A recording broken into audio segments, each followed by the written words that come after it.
السلام عليكم ورحمة الله وبركاته. الحمد لله رب العالمين، الصلاة والسلام على سيدنا محمد أشرف المرسلين وعلى آله وصحبه أجمعين. أما بعد، فقد قال الله تعالى في كلامه القديم والفرقان المجيد: أعوذ بالله من الشيطان الرجيم، بسم الله الرحمن الرحيم. إن الله وملائكته يصلون على النبي يا أيها الذين آمنوا صلوا عليه وسلموا تسليما. اللهم صل على سيدنا محمد الذي هو قطب الجلالة وشمس النبوة والرسالة والهادي من الضلالة والمنقذ من الجهالة. صلى الله عليه وسلم صلاة دائمة الاتصال وتوالي متعاقبة بتعاقب الأيام والليال.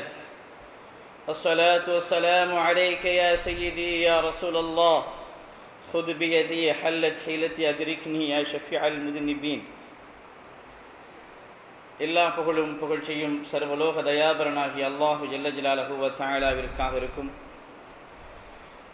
ஸலவாத் என்னும் கருணையும் சலாம் என்னும் இரேற்றமும் சங்கைக்குரிய பெருமானார் மஃப்கரே மௌஜூதாத் அபுல் காசிம் சையீதுனா அஹ்மது முஜ்தபா முஹம்மது முஸ்தபா ரசூலே கரீம் ஸல்லல்லாஹு அலைஹி வஸல்லம் அவர்கள் மீதிலும், அவர்களின் அருமந்த குடும்பத்தவர்கள், பிரியத்திற்கினிய சஹாபா தோழர்கள், அவர்களின் மீது உள்ளன்போடு பின்பற்றுகின்ற உம்மத்தவர்களாகிய நம் யாவர்கள் மீதும் கியாம பரிபந்தம் நிலவற்றுமாக.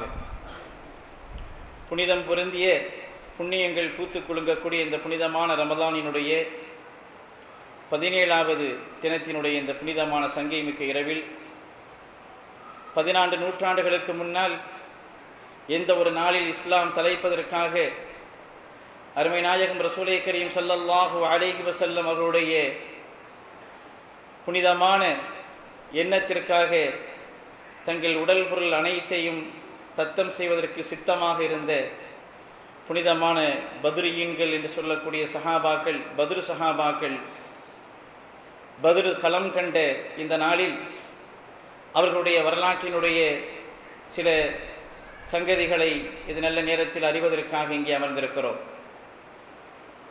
அருமைக்குரியவர்களே, இந்த புனிதமான மார்க்கம் அல்லாஹ்விடமிருந்து நமக்கு கிடைத்திருக்கக்கூடிய ஒரு மாபெரும் பொக்கிஷம், மாபெரும் நன்கொடை. அதே நேரத்தில் இதை அடைந்திருக்கக்கூடிய இந்த புனிதமான மார்க்கத்தை பெற்றிருக்கக்கூடிய நாம் அல்லாஹ்வுடைய பிரியத்திற்கும் அன்பிற்கும் உகப்பானவர்கள். எனவேதான் நம்மை இந்த புனிதமான இஸ்லாத்தில் சங்கமிக்க செய்திருக்கிறான். இந்த புனிதமான இஸ்லாத்தை இந்த மக்களிடையே சமர்ப்பிப்பதற்காக நாயகம் ரசூலே கரீம் ஸல்லல்லாஹு அலைஹி வஸல்லம் அவர்கள் பட்ட துன்பங்கள், இன்னல்கள், சொல்லனா துயரங்கள் எல்லாம் வரலாற்றில் நாம் கண்டிருக்கிறோம், பார்த்திருக்கிறோம், கேட்டும் வருகிறோம். நாயகம் ஸல்லல்லாஹு அலைஹி வஸல்லம் அவர்கள் தான் பிறந்த அந்த புனிதமான மக்காவிலிருந்து அல்லாஹ் ஒருவன் என்று சொன்ன ஒரே காரணத்தினாலே துன்பப்படுத்தப்படுகிறார்கள். தான் பிறந்த மண்ணிலிருந்து மதீனாவை நோக்கி செல்லக்கூடிய ஒரு நிலை நபிகள் பெருமானார் ரசூலே கரீம் ஸல்லல்லாஹு அலைஹி வஸல்லம் அவர்களுக்கு ஏற்படுகிறது. ஹிஜ்ரத் என்று சொல்லக்கூடிய சம்பவம் நிகழ்கிறது. எப்படிப்பட்ட மக்கா என்று சொன்னால், பெருமானார் ரசூலே கரீம் ஸல்லல்லாஹு அலைஹி வஸல்லம் அவர்கள் மக்காவை விட்டும் மதீனாவை நோக்கி செல்லக்கூடிய நேரத்தில் அபூபக்கர் சித்தீக் ரலியல்லாஹு அன்ஹு அவர்கள் உடன் செல்கிறார்கள். மக்காவினுடைய திசையை நோக்கி திரும்பி திரும்பி பார்த்தவர்களாக செல்கிறார்கள். அவ்வளவு பாசம் அந்த மக்காவின் மீது நபிகள் பெருமானாருக்கு. இப்படியெல்லாம் இருக்கக்கூடிய சூழ்நிலையில் மதீனாவிலே நபிகள் நாயகம் ஸல்லல்லாஹு அலைஹி வஸல்லம் அவர்கள் ஒரு அற்புதமான வாழ்வை துவங்குவதற்காக, இஸ்லாத்தினுடைய சாம்ராஜ்யத்தை அமைப்பதற்காக தன்னுடைய முயற்சிகளை எல்லாம் அவர்கள் அங்கே செய்கிறார்கள். ஆனால் ஒரு வகையில் மக்காவினுடைய வாழ்க்கையை காட்டிலும் சற்று சிரமமான சூழ்நிலை மதீனாவில் நபிகள் பெருமானாருக்கு ஏற்பட்டது. மதீனாவினுடைய அன்சாரிகள் நபிகள் பெருமானார் ரசூலுல்லாஹி ஸல்லல்லாஹு அலைஹி வஸல்லம் அவர்களுக்காக தங்களுடைய எல்லாவற்றையும் துறப்பதற்கு சித்தமாக இருந்தாலும் கூட மதீனாவினுடைய சூழ்நிலை என்பது சற்று வித்தியாசப்பட்டதாக இருந்தது. மக்காவில் குறைஷி காஃபிர்களை மாத்திரம் கண்ட நபிகள் பெருமானார் ரசூலை கரீம் ஸல்லல்லாஹு அலைஹி வஸல்லம் அவர்கள் மதீனாவில் 3 விதமான எதிர்ப்புகளை சந்திக்க வேண்டிய அல்லது 3 விதமான மக்களை அவர்கள் பழக வேண்டிய அல்லது அவர்களோடு இருக்க வேண்டிய ஒரு நிலை மதீனாவில் ஏற்படுகிறது. ஒன்று, நபிகள் பெருமானாரை அரவணைத்திருக்கக்கூடிய அன்சாரிகள். இவர்கள் நபிகள் பெருமானாருக்காக எதையும் செய்ய துணிகின்றவர்கள். இன்னொரு கூட்டம் யகூதிகள். நபிகள் பெருமானார் ரசூலை கரீம் ஸல்லல்லாஹு அலைஹி வஸல்லம் அவர்களை எப்படியாவது வேறறுத்து விட வேண்டும், இஸ்லாத்தை தலைக்காமல் விட வேண்டும் என்பதற்காக காலம் காலமாக முயற்சிகள் செய்திருக்கக்கூடிய அந்த யகூதிகள். இன்னொரு புறம் இஸ்லாமிய போர்வையில் முஸ்லிம்களாக நாடகம் ஆடிக்கொண்டிருக்கக்கூடிய முனாஃபிக்குகள். ஆக 3 வகையான மக்களுக்கு மத்தியில் நபிகள் பெருமானார் ரசூலை கரீம் ஸல்லல்லாஹு அலைஹி வஸல்லம் அவர்கள் தங்கள் வாழ்க்கை நடத்த வேண்டிய ஒரு நிலை மதீனாவில் ஏற்படுகிறது. யகூதிகளை பற்றிய பிரச்சனையோ முனாஃபிக்குகளை பற்றிய பிரச்சனையோ மக்காவிலே பெருமானாருக்கு இருக்கவில்லை. அவர்களுக்கு இருந்ததெல்லாம் குறைஷிகளுடைய காஃபிர்களுடைய எதிர்ப்பை தவிர இந்த யகூதிகள் முனாஃபிக்குகள் என்கிற ஒரு இருமுனை ஒரு எதிரிகள் இங்கே மதீனாவிலே தோன்றுகிறார்கள். நபிகள் பெருமானார் ரசூலை கரீம் ஸல்லல்லாஹு அலைஹி வஸல்லம் அவர்கள் ஒரு புது வகையான வியூகத்தை அமைக்கக்கூடிய ஒரு சூழ்நிலையும் நிர்பந்தமும் பெருமானாருக்கு ஏற்படுகிறது.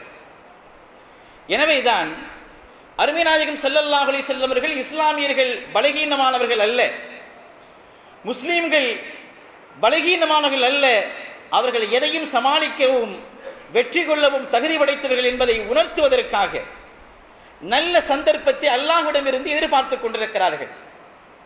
ஏனென்று சொன்னால் அல்லாஹ்விடமிருந்து வெளிப்படையாக யுத்தம் செய்வதற்கு, நாம் அடைந்தேறி சென்று தாக்குவதற்கு இதுவரை உத்தரவு அளிக்கப்படவில்லை. ஏனென்று சொன்னால் மக்காவில் அப்படி ஒரு தாக்குதலை இஸ்லாமியர்கள் நடத்தியிருப்பார்களே ஆனால் பெருமானாரை ஏற்றுக்கொண்டிருந்த வறியவர்களாக இருந்த ஏழைகளாக இருந்த சமூகத்தினுடைய அடிமட்டத்தில் இருந்த சஹாபிகள், எண்ணிக்கையால் குறைவால் இருந்தவர்கள், அங்கே இஸ்லாம் கடுமையான சோதனைக்கு உள்ளாக்கப்பட்டிருக்கும். எனவே பெருமானார் காலமெல்லாம் பொறுமையாக இருந்தார்கள்.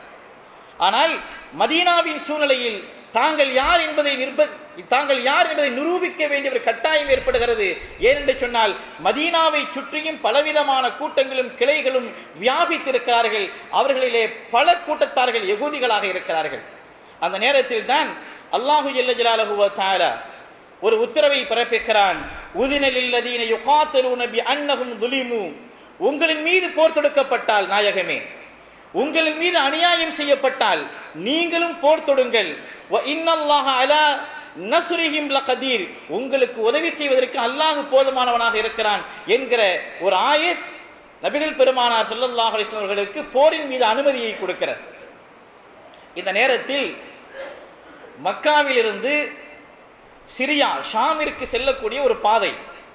பத்ரினுடைய வரலாற்றை நாம் புரிவதற்கு முன்னால் பத்ர் என்று சொல்லக்கூடிய போர் ஏன் முக்கியத்துவம் வாய்ந்தது என்பதை நாம் புரிந்து கொள்ள வேண்டும். மக்காவிலிருந்து ஏதாவது வியாபாரங்கள் செய்ய வேண்டும் என்று சொன்னால் அவர்கள் சிரியா என்று சொல்லக்கூடிய வளமிக்க நாட்டிற்கு செல்ல வேண்டும். அவர்கள் செல்லக்கூடிய பாதை ஏறக்குறைய மதீனாவை ஒட்டி செல்கிறது. மதீனாவிலிருந்து அவர்கள் இந்த சிரியாவிற்கு செல்லக்கூடிய பாதையை மிக எளிதாக நாம் கைப்பற்றி விடக்கூடிய ஒரு நிலை அங்கே இருந்ததின் காரணத்தினாலே மக்கா வாசிகளுக்கு ஒரு அச்சம் இருந்தது. எந்நிலையிலும் முஸ்லிம்கள் நம்மை தாக்கக்கூடும், நம்மை அவர்கள் நிச்சயமாக எதிர்கொள்ளக்கூடும் என்கிற அச்சம் இயற்கையிலே இருந்தது. ஏனென்று சொன்னால் மதீனாவிலே இஸ்லாமும் முஸ்லிம்களும் பலமடைந்து கொண்டு வந்து கொண்டிருக்கிறார்கள். இந்த நேரத்தில் நபிகள் பெருமானார் ரசூலை கரீம் ஸல்லல்லாஹு அலைஹி வஸல்லம் அவர்களுக்கு ஒரு அரிய வாய்ப்பை அல்லாஹ் தஆலா கொடுக்கிறார். அபூ சுஃபியான் அவர்களுடைய தலைமையில் இஸ்லாத்தை ஏற்றுக்கொள்வதற்கு முன்னால் அவர்கள் சிரியாவை நோக்கி ஒரு வியாபார கூட்டத்தை அழைத்து செல்கிறார்கள். நாயகம் ரசூலை கரீம் ஸல்லல்லாஹு அலைஹி வஸல்லம் அவர்களுக்கு இந்த செய்தி கிடைக்கிறது. ஹிஜ்ரி 2வது ஆண்டு ஜமாத்துல் அவ்வல் மாதம் அல்லது ஜமாத்துல் ஆஹிர் மாதம் கிபி 623 நவம்பர் அல்லது டிசம்பர் மாதம் என்று வரலாற்றிலே குறிப்பிடுகிறார்கள். நாயகம் ஸல்லல்லாஹு அலைஹி வஸல்லம் அவர்கள் அபூ சுஃபியான் அவருடைய கூட்டத்தார்களை நாம் தாக்க வேண்டும் என்று சொன்னால் நம்முடைய பொருள்கள் அனைத்திற்கும் மக்காவிலே சேதம் ஏற்படுத்தியதற்காக அந்த பொருள்களை உயிர் சேதமின்றி நாம் கைப்பற்ற வேண்டும் என்கிற ஒரு முனைப்பை நபிகள் பெருமானார் ரசூலை கரீம் ஸல்லல்லாஹு அலைஹி வஸல்லம் அவர்கள் திட்டம் தீட்டுகிறார்கள். எனவே எந்த சஹாபிகளையும் அவர்கள் நிர்பந்திக்கவில்லை. இப்படி ஒரு படையெடுப்பை நான் நடத்தப் போகிறேன் என்று சொல்கிறார்கள். சில சஹாபிகள் அங்கே ஒன்றாக இணைகிறார்கள். ஏறக்குறைய 200 சஹாபிகளுக்கு உட்பட்ட ஒரு எண்ணிக்கையில் சஹாபிகள் திரண்டு நபிகள் பெருமானார் ரசூலை கரீம் ஸல்லல்லாஹு அலைஹி வஸல்லம் அவர்களுடைய அந்த தலைமையில் துல் உஷைரா என்ற இடத்திற்கு செல்கிறார்கள். துல் உஷைரா என்று சொல்லக்கூடிய இடத்தில் போய் அந்த அபூ சுஃபியானுடைய கூட்டத்தை தாக்க வேண்டும் என்கிற திட்டம். ஆனால் நபிகள் பெருமானார் ரசூலை கரீம் ஸல்லல்லாஹு அலைஹி வஸல்லம் அவர்கள் போகின்ற அந்த நேரத்திற்கு முன்னாலேயே அபூ சுஃபியானுடைய அந்த வியாபார கூட்டம் அந்த இடத்தை கடந்து சென்று விடுகிறது. அல்லாஹ்வுடைய ஏற்பாடு. எனவே நாயகம் ஸல்லல்லாஹு அலைஹி வஸல்லம் திரும்புறாங்க. திரும்பும்போது இன்ஷா அல்லாஹ் அவர்கள் சிரியாவிலிருந்து திரும்பக்கூடிய நேரத்தில் நாம் நிச்சயமாக அவர்களை கைப்பற்ற வேண்டும் என்கிற ஒரு உறுதியோடு திரும்புகிறார்கள். அந்த வர்த்தக கூட்டங்கள் தங்களுடைய வியாபாரங்களை எல்லாம் அவர்கள் செழுமையாக முடித்துவிட்டு மக்காவை நோக்கி திரும்புகிறார்கள். அபூ சுஃபியான் சரியான சிந்தனைவாதி. மதீனா என்பது நம்முடைய வழித்தடத்தில் இருக்கக்கூடிய ஒரு ஊர். அங்கே முஸ்லிம்கள் பலம் வாய்ந்தவர்களாக இருக்கிறார்கள் என்பதையெல்லாம் உணர்ந்த அந்த அபூ சுஃபியான் போகின்ற இடங்களெல்லாம் தன்னுடைய ஒற்றர்களின் மூலமாக ஏதாவது நடமாட்டங்கள் இருக்கிறதா என்பதை அவதானித்தே வருகிறார். நாயகம் ரசூலுல்லாஹி ஸல்லல்லாஹு அலைஹி வஸல்லம் அவர்களும் என்ன செய்கிறார்கள்? தல்ஹா இப்னு உபைதுல்லாஹ், சயீத் இப்னு ஸைத் ரலியல்லாஹு தஆலா அன்ஹுமா என்கிற 2 சஹாபிகளை அனுப்பி அபூ சுஃபியானுடைய கூட்டம் எங்கே வருகிறது என்பதை அவதானிப்பதற்காக அனுப்புகிறார்கள். அந்த 2 சஹாபிகளும் ஹௌரா என்று சொல்லக்கூடிய இடத்தில் பதுங்கி இருந்து அபூ சுஃபியானுடைய கூட்டத்தை அவதானிக்கிறார்கள்.